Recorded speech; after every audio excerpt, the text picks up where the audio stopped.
going on, guys? Welcome back to another video. So the reason why I'm making this video is kind of twofold. One is I wanted to kind of recap the year for not only myself, but I have had a few questions. Oh, how did cross season go? How did cross season go? I know you've been fairly successful in the past. What did 2023's cross season look like? First and foremost, the cyclocross season was interesting for a multitude of reasons, and one of them being my first year not in the Ohio Valley cyclocross scene. That poses some quite interesting issues, as I don't know how races are structured in a new scene.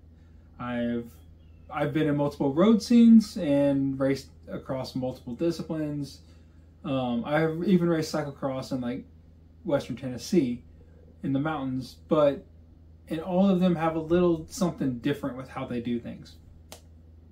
So in Ohio Valley, it's like 40 minutes for the 4-5 field, and the courses are hard, they're long. No matter what happens, we're running it in the park, and if it's muddy, we're going to tear it up. If it's not muddy, even like, it's still going to get tore up just for the sheer number of people that show up. That's one challenge. The next challenge is just the simple fact that you don't know the competition. I don't know the competition. I moved to a new area of the country. I moved to Southern Illinois, and I'll be racing the St. Louis circuit. So moving to a new area means you don't know the competition. You don't know who to look out for. You don't know what's really going on. So let's kind of get into the race season and talk about how 2023's cyclocross season went. All right, so in the beginning of September, there started a new pre-cyclocross season series called the Super Prestige Series.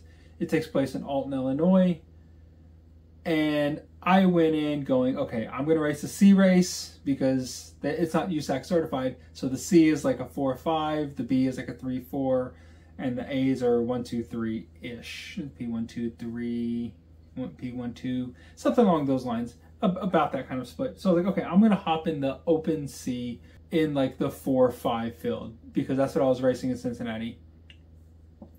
And race one went super well for me. I was in the front, and this guy and I were trading pulls, but ultimately got second there. So season starts on a high. I mean, that's the best result I've had in a cyclocross race, is an overall second. So the next weekend, the next Sunday, we raced another race in Alton at a slightly different park. I once again hopped right into the CCAT race going, okay, well, now that I know that I'm mildly competitive in this build, let's see what I can do. I went and took off from the gun, hit it real hard, and ended up playing a strategic game, racing against two other guys. This young 15-year-old kid went off the front, was able to bunny hop the barriers, and really that, I don't want to say that made the difference, but that kind of made the difference. My dog is barking, so if you guys can hear that, I'm sorry. And I realized that I still have stuff to learn. And then finally came the season finale of the Super Prestige Series. This was a super fast course. It had one run uphill, forced run up because there was barriers at the bottom, and it was up a hill. So, I mean, it was the course was fully rideable had that not been the case. And ultimately what ended up happening was the three of us got off the front again. And then we played this little strategic game because I knew I was as fast as the 15-year-old kid because I was holding him at the same gap the whole race the week before. So I was like, okay, well, we're going to just stay with him. And I would like soft pedal, and we had this whole little like 3-man thing. Ultimately, what ended up happening was the third guy that was with us ended up getting dropped off in some of the twisty bits, I guess. I don't quite remember, as that was a while ago. But we ended up coming down to a sprint finish, and I lost by, I want to say, like 0.05 of a second. I just went into the last corner second as opposed to first. I learned for next time. All right, and then comes the real beginning of the race season, the Bubba Memorial Cyclocross Series. It takes place in St. Louis, run by a great group of guys, and they are on point every week, doing the best they can to get things done. So the first race was at Queenie Park, my first introduction to full cyclocross in St. Louis, and I knew that I'd done pretty well in the Alton race, which is 45 minutes away, but I didn't really know if it was going to change moving into St. Louis, because I've done races before that were on the outside of Indianapolis and inside the city, and those two fields, although similar, are very different, and very different like competition levels. So I went into this race going, okay, I'm going to race CCAT again in the 4.5s and just kind of see how I do.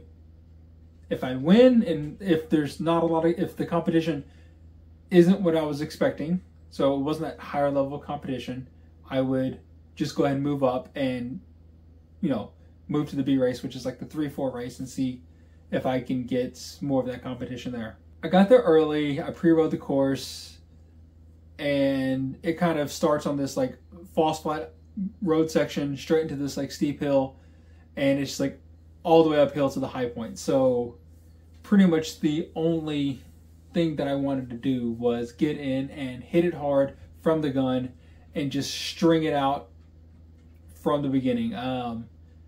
Ultimately what ended up happening was I ended up lapping the field. I had a guy bridge up to me. He was a triathlete, so I fully expected that. So ultimately it came down to us in a sprint. I took the sprint. I made him take a really bad line off the last little corner, so on and so forth. I got the dub and immediately said, okay, I'm moving up next week. And that next week was my very first Cat B race in St. Louis. And I went in with high confidence, right? Like, I just want to race. I'm riding well. Everything's comfortable. And the wheels came off. A little too much confidence, and I wasn't taking into account what I was doing. So we get through the first lap, and we're rolling, and I'm on the wheels. I'm good. Heart rate's manageable for a 40-minute race, 45-minute race. And man, we go into this single track section. Life's good. I take the left-hand corner, which is the sticking point. Take it good. Manage to get set up for the right-hand corner. Get in the right-hand corner and dump it on the second lap. So I gather myself, as you're supposed to. Okay, I need to get my feet out. Okay, try to get my feet out. My feet are not coming out of my pedals, guys. I'm stuck. Both pedals, shoes in the pedals, and I can't get them unclipped. I can't get unclipped. I watched one person go by me, because we had a gap at this point in time, so I watched the fourth person go by me, because I was sitting third wheel. Fourth, fifth, sixth, seventh, eighth, all will go by me. I'm just watching these people just roll by, and I'm fuming because I can't get out of my pedals. And then I managed to get out of one of my pedals, get back on the bike, reorientate myself to what I'm doing, because, well, the next section isn't exactly easy either. I end up digging real hard and getting 10th out of 13th there. But that was really humbling in the fact that I thought I was going to go in and be top 5, be happy, and really I kind of felt like I was able to. Like, I was under control, in the top 5, having a good race. Just it didn't work out for me. One little mess up, one loss of concentration, and I fall to the back 10th to 13. After that, we moved to the flattest and fastest course in St. Louis, Bellefontaine. This course is fast. It is get on a wheel, stay on a wheel, and you're probably going to be fine. And this was my best race of the year, and it's the one that kind of brought my confidence back up after kind of taking that dive. I got 5th in it. Ended up sprinting for 5th. taking this really kind of like not natural line to be able to cut a guy off in the last corner, not like cut him off, but like take the line he wanted to take before he got there and be able to sprint for the finish. Got 5th, fantastic, stoked. Energy's back on top. So here we go. We've had this whole energy's high. First 3 races of the year, second. A little frustrated because I haven't won a race yet at that point in time. But second. Get to the first race of the Bubba Series, win that bad boy, peak levels of energy, get to the next race feeling great. Feel like I can do the pace that they were doing the whole race. The only thing is, took that dive, got kind of a back of the pack finish, but really it was like one error that compounded into this whole situation that caused me to kind of fall out of that top 10, or kind of out of the front third of that race, so out of this front, like, 5-6 guys. And I think I really could have finished top 5 or 6 out of the 13 there, and really had that like top 50% finish. And then this race at Bellefontaine where I got the 5th, that was really the settling point that I belong here. I can compete in this field. I just got to focus and pay attention and stay upright. And even if you take a dive, get back up quickly and make it work for you. The next race was wet and cold and kind of everything cyclocross is. It was wet, it was cold, it was rainy. The problem was the course was not really slick at all. I put on a slightly beefier front tire on the bike, thinking, okay, I had a spare wheel. One of my buddies gave me a spare wheel. And I put a chunkier front tire on it, something that's going to clear mud really well, or something that's going to at least give me traction in the mud. And I make this go, and we're having, a good battle at the front because the guy in front of me is pulling, but he's a little faster than me on the straights, but I'm a little bit faster than he is in the corners. Life's good. Fourth, I end up flatting my rear tire right as I passed the pits. This course was right at about a mile, and I was stuck running for half of that, or maybe a little more than that, just to get back to the pits. Ultimately got back to the pits. Everything that kind of could have gone wrong did. Sealant didn't seal because it was low on sealant, I think, because I got it back to the shop, put sealant in, and so it sealed right up. Frustrating, but hey, you live, you learn. And that didn't even discourage me. I left that race a little pissed off because I wanted to finish it, and it's a 2.5 hour drive to St. Louis, so I kind of felt like I wasted I did waste most of my day for like 4 minutes of racing. But that's okay. We'll come back next week. We'll smash it. Because that race was cold and wet, I ended up getting sick the next week. And this was kind of the ultimate downturn of any fitness that I carried into the year. So I was kind of going well in the summer. You saw all the Tuesday Night Twilight races. And then starting a new job and moving to this new place that we're in now that I'm in the basement of right now, which is why it looks like it's probably a hostage video, but I try to make it fun with bikes behind me. But yeah, so moving in here, getting a new job, all those things kind of took a toll on me, and it was all coming together in that 1 week of sickness. That was at the beginning of November, like November 3rd or something like that. So the next week was a double header. It was double header at Faust Park. I was stoked. It was an awesome course. It had this like off camber section into the 3 hours later to the barriers, and then like the barriers were kind of awkward because you had to kind of get. It was just really awkward, and it was a 2-day event. So you run it one way, you run it counterclockwise day 1, clockwise day 2. So I was stoked. I get to see the course twice.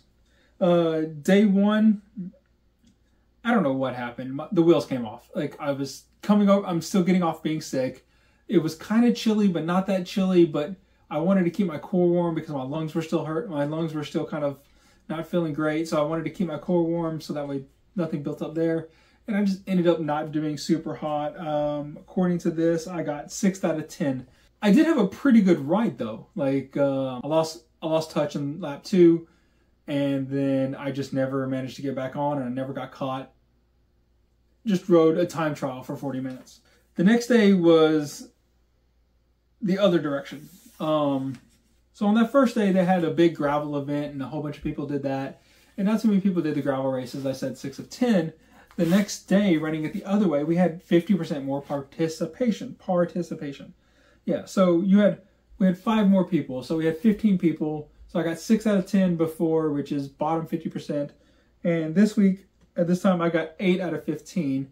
Still, or in that second race, I still got 8 out of 15. And I still had that same issue of, man, my lungs hurt. I don't want to. It's just, like I said, it was kind of like the downfall of my season, of that just getting sick and never being able to get back on top of it. So that was kind of a similar thing where I held on to the front group and then just rode a time trial because I got shelled off the back of it and just kind of maintained gaps to people behind me. After that, the next weekend was Queenie Park again. This was a slightly different course where it was just very different. And there's another video I'll put up there. I watch this video every time that I'm in a 2x20 workout or a 3x20 workout or whatever it is, and I don't want to continue. I turn it on because you can watch me just fall into pieces in this race. You can just watch. You can't see my face fall apart, but I can tell from the video that my body language is off during the race. I can just watch people ride away from me for on innocuous kinds of things, like something that I would be able to easily normally keep up with. I just can't. I just could not follow. So I ended up getting 17th out of 25 on that one. Had still a really good race, all things considered. So I will take that. And momentum's down now. Momentum's like all-time low.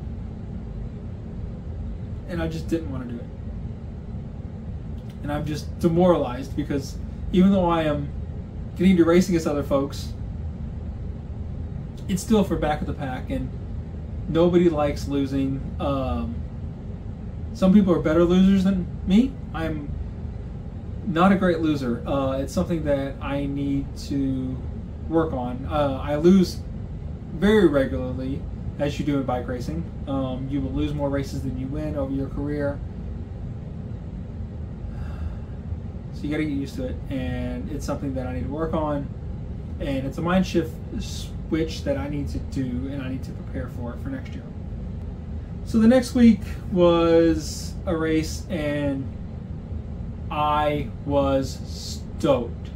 Remember how I mentioned earlier there was a cyclocross race that I flatted in. It was cold, it was wet, it was disgusting. I was hoping it was going to be muddy, life was going to be good. That's exactly what this next Sunday was supposed to be. Cold, wet, snowy, or cold, wet. It was raining all morning. I was stoked. I had the tires out. I was ready to go. And I get there, and the course is not in grass, but it's a gravel race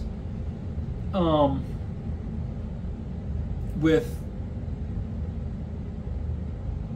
7 turns in grass. I understand why they do this, because it costs, they have to pay fees every time that we tear up parks, so I understand. But I didn't drive 2 hours for a gravel race. I drove 2 hours for a cross race, and I just wasn't going to do it. Wasn't worth it to me. So the wife and I actually went and picked up some bookshelves from IKEA. Now, I don't need this anymore because we're going to talk Illinois State Championships. 2023, they took place in Montrose Harbor in Chicago, Illinois, which is right on the beach. A lot of sand, a lot of fun, beautiful. Not gonna lie, a little warm of a year for the area. That includes Chicago. Chicago was warmer on the day. It was mid 40s, high 30s, mid to low 40s. overcasty, lake effect, those kinds of things. So I was having problems getting motivated to go warm up because it was cold, man. Like, it was cold enough to where it felt like nothing I was doing was warming me up. So I had a thermal base layer. I had my jersey. I had a thermal jersey, and then I had my team jacket. Number on the outside of the team jacket. I went out and I bought a specific set of gloves that were windproof because I was really worried about the wind coming off the lake there, thinking that was going to have an impact. Before the start, I get a second row call-up, which is a lot better of a call-up than I thought I was going to get. I was like, sweet, I'm second row. I will just go hard into the first corner and see what happens. I went into that first corner not going as hard as I wanted to.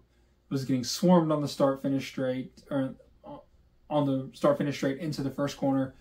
It was overall not a great start, but I still had high hopes because everybody was still in a line. One person mess up, I can get around easy without having to use a lot of energy.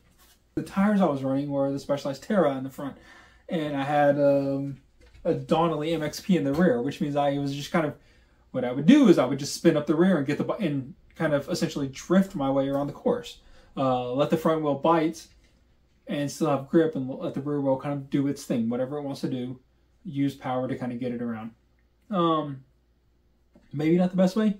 I'm still learning how to race in the mud, but that's what I chose to do. And by the end of the first lap, I was overheating. 40 degrees, I'm shivering at the start line, and I'm overheating. I have my outside jacket unzipped, I have my inside jacket unzipped, and I'm just running essentially base layer jersey gloves. That's all that's protecting my chest. It feels okay, right? It's 40 odd degrees, a little windy, it's fine. And then in that second lap, because I think there was 3 laps, my legs start cramping. Both of them. I'm pushing through, trying to just maintain some semblance of pride for the blue and orange of Queen City Wheels, as it's my last race for them. But a double cramp. I come through the start-finish line for the start of the 3rd lap, and I down in a corner, like turn 3. And unlike what happened in Creve Coeur, where I got my feet stuck in the pedals, and that's what caused me not to get up quickly and get back on the bike, this time it was me giving up. I was so far off the back, demoralized, cold, hot, sweaty, freezing, all of it, all at once. It was me giving up. And this is where I need to be better. Next year I'll be better. So let's talk about next year. I like planning. I like having goals. I like seeing if goals will work for me. So I've outlined myself a few goals. Not very many, because a lot of my goals are procedural goals.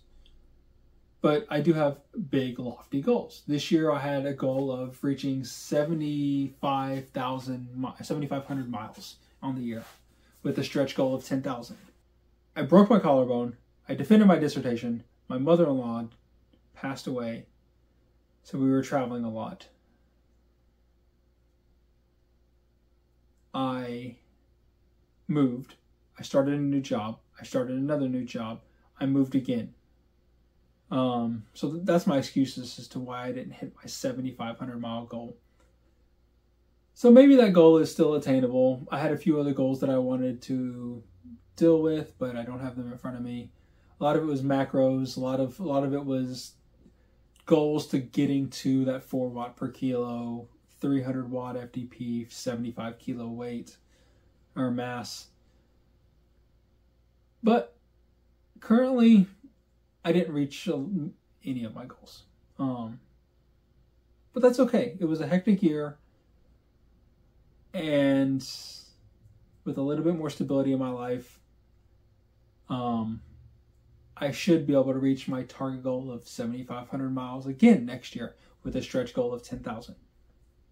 My only two other goals are win state championships for crit and win state championships for cyclocross. Now, that's where it becomes tricky, right? How do you plan and how do you structure a year around your only goals are to win 2 races? Because you can't control who shows up on the day. The only thing you can control is your preparation on the day and leading up to it. So once again, the goal is 4 watts per kilo. I've been trying at this for a while, but man, life was really kicking me in the teeth for a while, and I think this might be the year. I'm not flying right now. I actually feel pretty bad when I ride, but my numbers are up. My numbers are decent. So look out probably somewhere around the beginning of the year for a new FTP test. I'll probably live stream it on YouTube, and it'll be a video just to kind of start the year and say, damn it, this is where I am. This is where I want to be. This is how I'm going to get there. So yes, I have SMART goals. SMART, if you don't know anything about SMART goal setting, it's specific, measurable, attainable, relevant, and time-bound.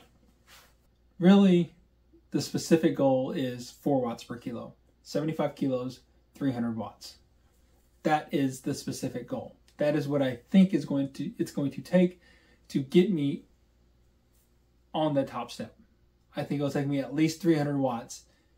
I think it's going to take me a lot of high intensity energy. I think it's going to take a lot of effort being able to go over that a lot. But I think it's doable. I think 75 kilos is doable. I am sitting right around 80, 81 right now. 80, 81, 82. But once again, this last year's been absolutely insane. So much fast food, so much moving, so much not being around a kitchen. And finally, now that we got a little bit of stability, I'm eating better. I'm feeling better. And although the numbers on the scale aren't going down necessarily right now, that's okay. I think if I get 77 with 300, I'm going to be happy. And of course, measuring is just going to be regular interval testing of my FTP, whether it be a month, twice, every 2 months, whatever it might be. I got to keep track, and I got to make sure that I'm still progressing.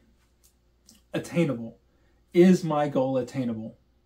I have, depending on how you've measured me before, I've been 78 kilos, 300 watt FTP based on a ramp test. Never on a full hour test because those are very hard, but definitely on a ramp test, I have done 300 watts or 298 or something like that at 78 kilos. Once you get there, you can do it again.